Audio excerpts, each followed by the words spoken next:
Funding for this program is provided in part by the Minnesota Arts and Cultural Heritage Fund and the citizens of Minnesota.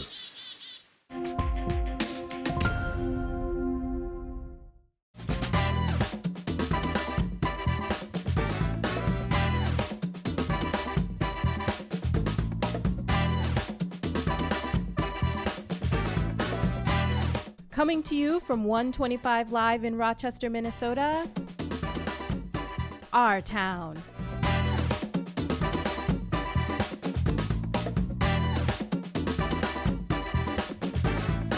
This month, we've been hosting a series of City Council candidate discussions ahead of the upcoming elections.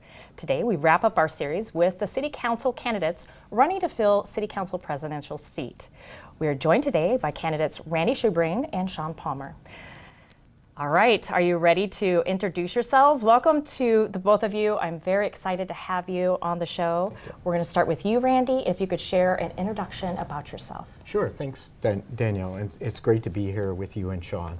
I moved to Rochester 15 years ago. I took a position with Mayo Clinic in healthcare policy, and when I moved here, I moved to the Slattery Park neighborhood. I've been a longtime neighborhood guy. I was president of 2 neighborhood associations in St. Paul, where I lived prior to that, and got involved in my neighborhood and worked on issues like neighborhood beautification and really connecting neighbors to each other. And one of the things in this campaign, in my door knocking, 3,200 doors across Rochester, I really see a need that people are looking for community connections.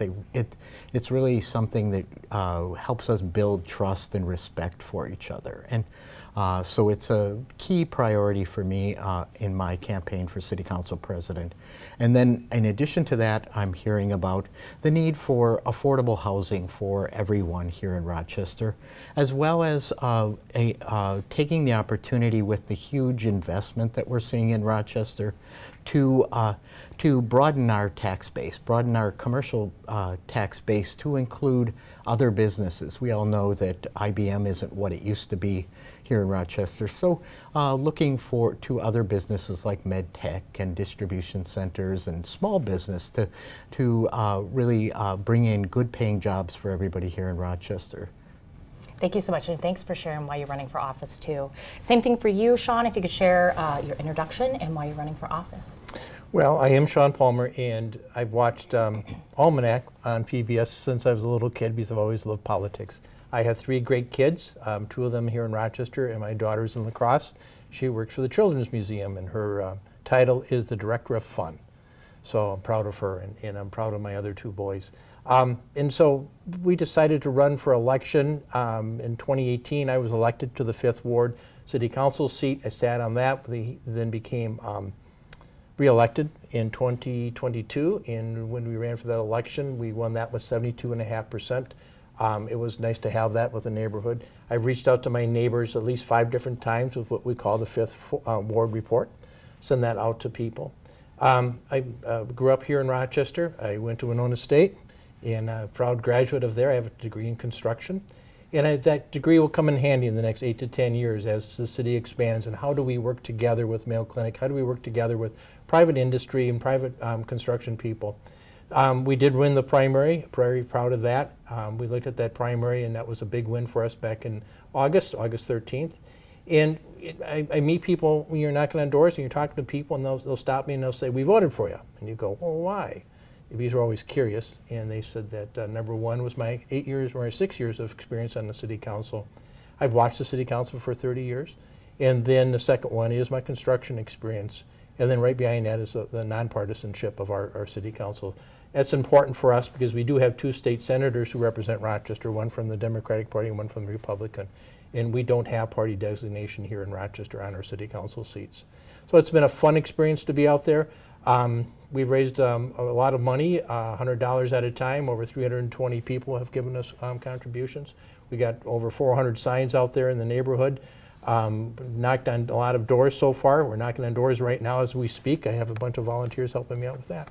So I look forward to our discussion, and thank you for having us on today. Thank you so much. And I'll stick with you because we're going to be talking about affordable housing. You talk about the expansions and things like that. How do you define housing needs in Rochester? And if elected, what strategies would you pursue to address these issues? Well, it's been one of my biggest goals on the City Council, and back in February 6th of 2023, the City Council voted 7-0 to ask the staff to come back for incentives. So we've done the Maxwell study, which says this is how many apartments we need, this is how many single families we need. We're way behind on the single family. Today I was with the Housing Coalition, which I represent from the City Council, which is the Mayo Clinic, Rochester Area Foundation, Olmsted County, and also DMC. And so we work together to how do we improve housing. I don't like the word affordable housing. I say it's attainable housing. What's attainable? Affordable has been kicked around, and that's a tough one for people to understand what's affordable to you. Right now, we have a lot of good things happening. We have a lot of new builders coming to town, so we're looking forward to that single-family dwelling. The reason that's important is for families to build wealth, owning a home. The Federal Reserve will tell you if you own a home, it's about $375,000 for net worth, and if you're an apartment person, it's $10,000. Now, we still need apartments, we still need people, but we're looking forward to the future. And do you think that there are enough units for individuals that are seeking, when you talk about attainable, do you think that there are enough units? No, and that's one of the things why we're incentivizing to build some single family, and we're doing good with the apartments right now. Okay, thank you, Shaun. Yep. Same thing for you. How do you define housing needs in Rochester, and if elected, what strategies would you pursue to address these issues? Well, Danielle, I agree with Shaun. We are far behind, and we are far behind the spectrum of affordable housing. And from my standpoint, we really have to look at not just single-family homes, but a recent report here in Rochester by the Olmsted County, or the Olmsted United Way said 33% of our neighbors are financially stressed. Those are folks that are one paycheck away from poverty. So we really do need to look at the needs of apartment dwellers as well. I grew up in public housing, and my parents weren't able to pull together that nest egg to participate in that American dream until I was in college. And so I agree with Shaun that it is the American dream and where you build wealth, but we really do need to look at the full spectrum. And Shaun did vote twice against an affordable housing project for low-income people in his ward, and fortunately, the 5 members of the council did vote in favor of that, and now that is a thriving neighborhood with 66 families, has a food truck in the parking lot that provides soul food for the residents there. So I think we really need to look at all of Rochester when we're talking about affordable housing. And there are tiny houses right now. You mentioned the unit. We talked about units with Shaun. Your thoughts on the tiny houses compared to apartments? I think tiny houses is a good idea. I think auxiliary units in the backyards, what we used to call grandparents' homes. Actually, in my role as chair of the Planning and Zoning Commission, I recommended to the City Council, which Shaun, along with the rest of the council, passed, that included allowing those. Okay. But I also look at when it comes to housing. We're going to jump into the next one, which okay. we'll Absolutely. talk about that too. Okay. Absolutely. Just want to make sure there's fair time. Because I have a lot of ideas on housing. Yeah, absolutely. So let's talk about economic development. I'll stick with you on that as we're kind of having this conversation about the development in Rochester. What are your thoughts on addressing balanced economic growth in Rochester? Specifically, how does this relate to DMC and Mayo Clinic's Bold Forward Unbound plan? Well, I think it's what motivated me to run is the fact that Rochester is growing. We are a city now of 120,000 people, and we have this huge investment by Mayo Clinic, $5 billion. There's an opportunity for Rochester to leverage that growth that we're seeing from Mayo to bring in other businesses, as I said earlier, and that includes other corporate headquarters, other med tech organizations, distribution centers, and others to broaden that tax base and bring in good paying jobs with good paying benefits for all of Rochester. I think what I hear when I go out door knocking is property taxes. And one of the things that I really want to focus on when I get to the council is what is our long-term budget plans, because Rochester is going to continue to grow, 40,000 people in the next 2 decades. So we need to broaden that commercial tax rate in order to bring in more commercial tax base to relieve our residents of tax burden. Awesome. Thank you so much, Randy. And same question for you. What are your thoughts on addressing balanced economic growth in Rochester? Specifically, how does this relate to DMC and Mayo Clinic's both Forward Unbound plans? Well, you know, DMC is a partnership between the state, the county, and the city. And it's working fine. It's about 10 years that we've had this together. We got another 10 years to go. I've always been taught to play to your strengths. And what they do is that we have a lot of spin-offs from the medical society, a lot of medical stuff that's coming to Rochester. I was fortunate enough to be on the Ready board where we sat and we interviewed people kind of like a Shark Tank. And it was very interesting to see the different perspectives of different people. One of the difficulties we have, and it's not really a difficulty, but we're at 2% unemployment. And when other agencies have come in or other companies have come into Rochester to want it to grow, they look at our wages and say, you know, $21 an hour or $19 an hour is a starting wage. We can't compete. They're used to, in those industries, being used to $11 to $12 an hour. So it's hard to hear that, but at 2% unemployment, that's a great thing for our city. We've worked really, really hard in the last 8 years to move that needle forward so that we have a city that works for everybody. Thank you, Shaun. So sticking to kind of this theme, taxation, I know you mentioned a little bit about property tax. Given recent discussions about property taxes and budgets needs in Rochester, what is your perspective on balancing the city's financial requirements with the impact on property owners? You know, when you're out in the neighborhood, that's one of the hardest things for people. You know, they say, I've been in this house and now you're taxing me out. I'm paying $6,000 in property tax. You know, what do I do? Well, the good news to them is that your home value is increasing. And it increases every year here in Rochester, and that's a great thing. That's a good investment for you as a citizen. But I will tell you, in July, we voted to increase our police department's wages, something we had to do to keep competitive with everybody. And I'm proud that we did that, and so that brought our tax levy increase up and not our tax rate yet. So that's our tax levy. And the other one we did is that we added the Silver Lake pool, and that's 0.5% for the next 7 years. That pool hasn't been upgraded since 1959, and it needed it, and the city council, all 7 of us voted for that. I'm proud that we did that. But you know, the property tax is one of those things that we have to do as responsibility, but your taxes reflect your needs in your community. And if we want good police, we want good fire department, we want good roads, you have to pay for that. And you know, that's the way that it goes, and I'm proud that to support our last tax levy. Thank you so much, Shaun.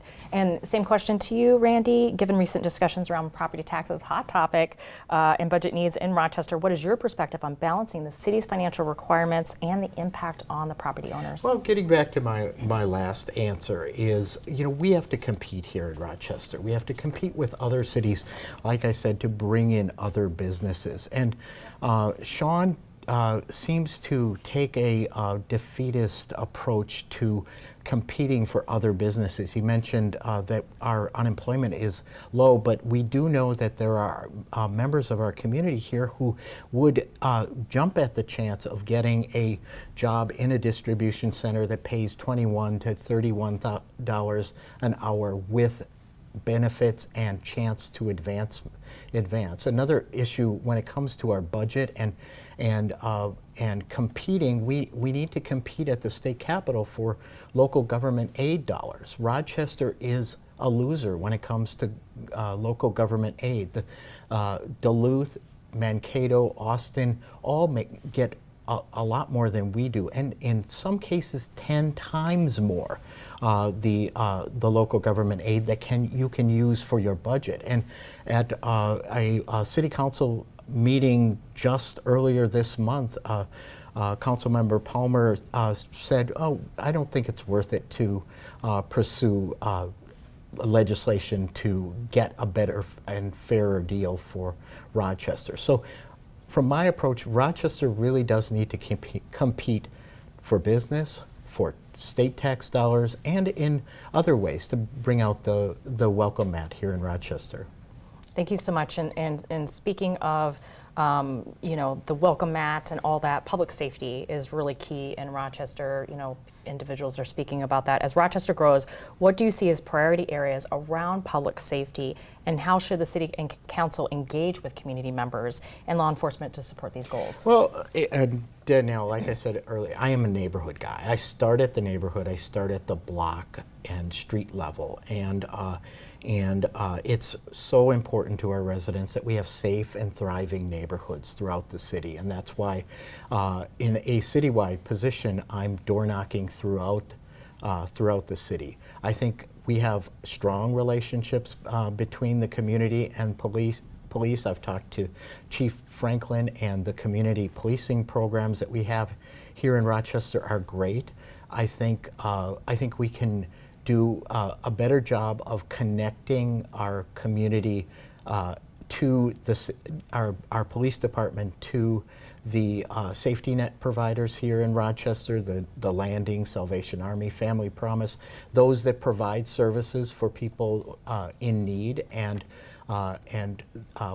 having our officers work closely with them to identify those that have needs in our community. But I think we've got a strong base to work on, and continuing to build those community relationships is a key priority for me. Okay, thank you so much, Randy.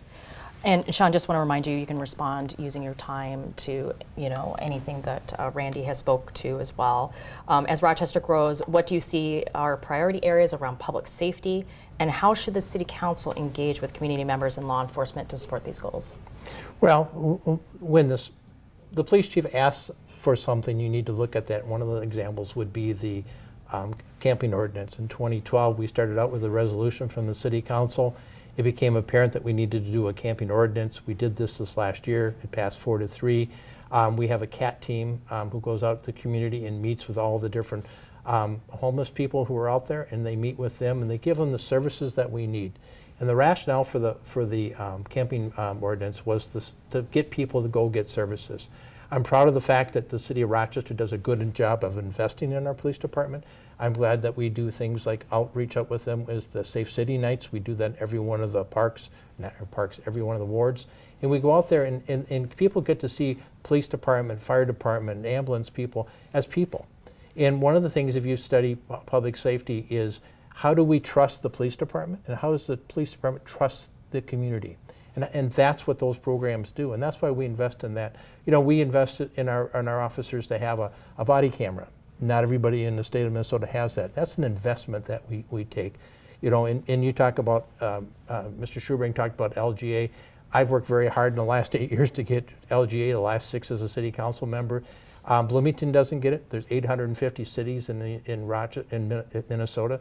About a third of them get it. It's an aid. It's something to help them out. And so we've tried to battle that one, and I think he misinterpreted what I said. But what I said was, at some point when you're being told no, you got to stop saying no and look at other decisions that we need to make.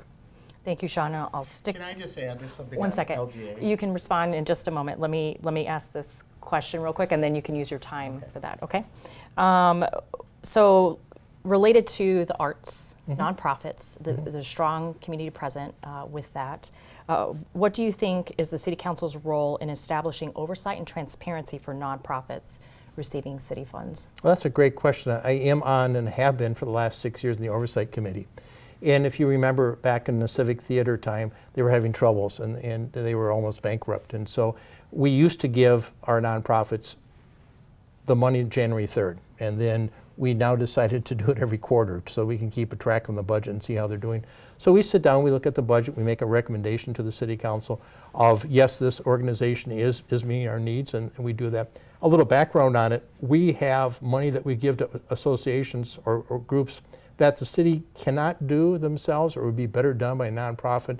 So the Arts Center, Civic Theater is in there, 125 Live is in there, Ready is in there. There's about 8 different agencies that we give money to.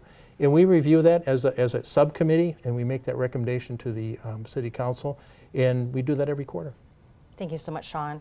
And opportunity for you, Randy, related to arts and nonprofits. What do you think is the City Council's role in establishing oversight and transparency for nonprofits receiving city funds? And of course, you can respond to the LGA comment. Yeah, if you and would like. I guess I don't need to address the LGA except to say that I look forward to working with Shaun as a colleague on the City Council to pursue greater and fairer LGA for Rochester.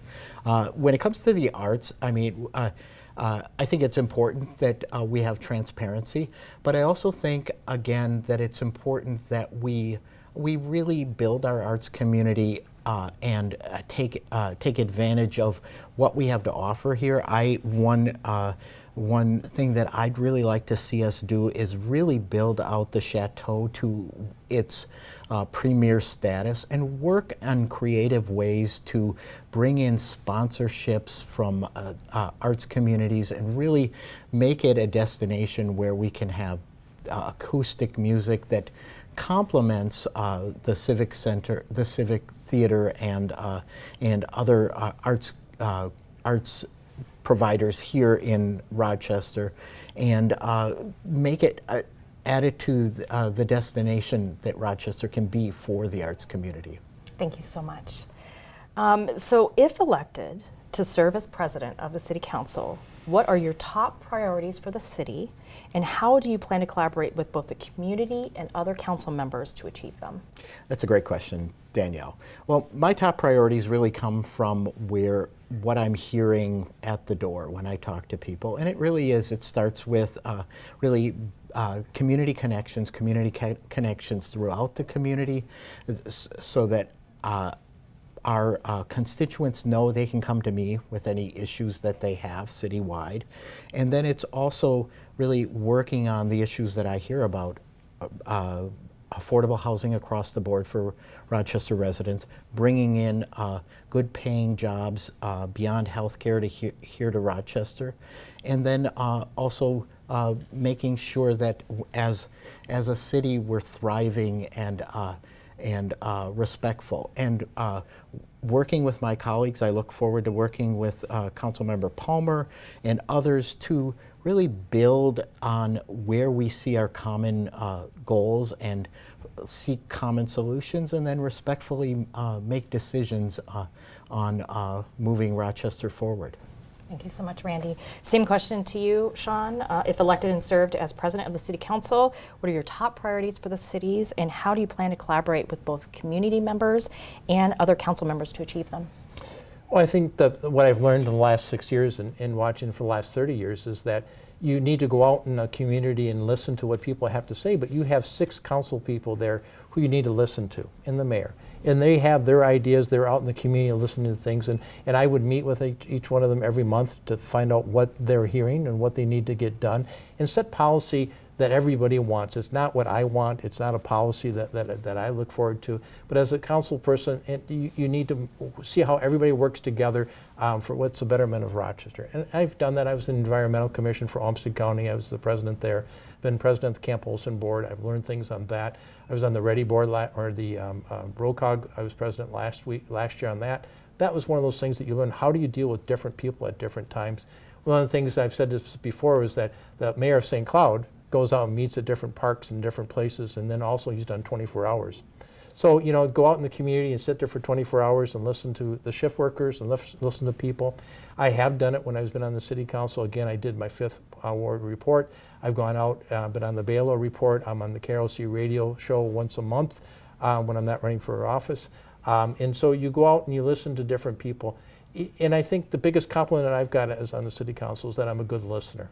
And I pride myself on that, and listen to what other people have to say. We go back to housing. I've sat down with over 80 different groups, different people, and how can we make housing more attainable for everybody? Thank you. Any final thoughts further that you would like to share?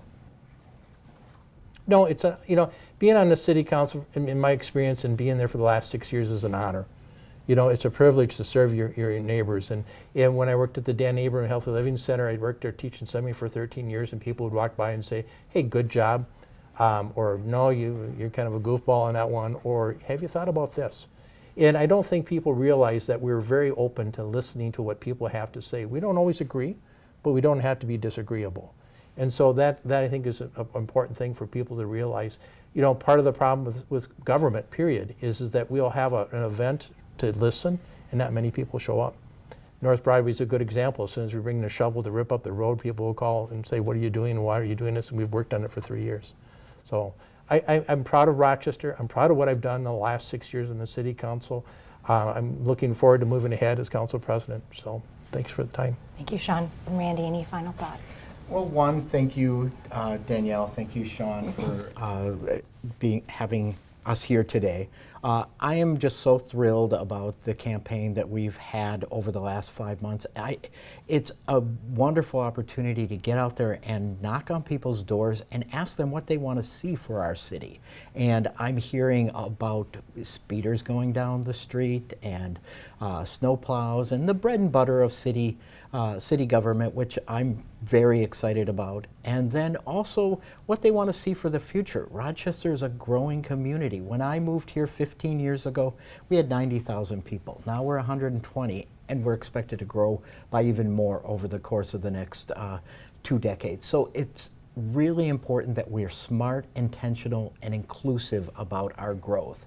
And working on issues like ensuring that we have affordable housing for all people in Rochester, working on bringing in new businesses to complement Mayo Clinic and with good paying jobs, and also working on our neighborhoods to keep them safe and thriving and welcoming going forward. It really thrills me to serve and see Rochester grow as what I believe is truly a city of the future. So if you'd like to join our campaign, visit neighborsforrandy.com and give me a call. I'd love to talk to you if I don't see you at your door. Thank you. Thank you both for being here Thank you. today, Shaun and Randy. It truly has been an honor. And thank you for joining us this past month as we've heard from all of the candidates running for City Council. So grateful for that. As a reminder, Election Day is on Tuesday, November 5th, and early voting via absentee ballot is currently open. From 125 Live, I'm Danielle Till. We will see you next week on Our Town, the show about Rochester.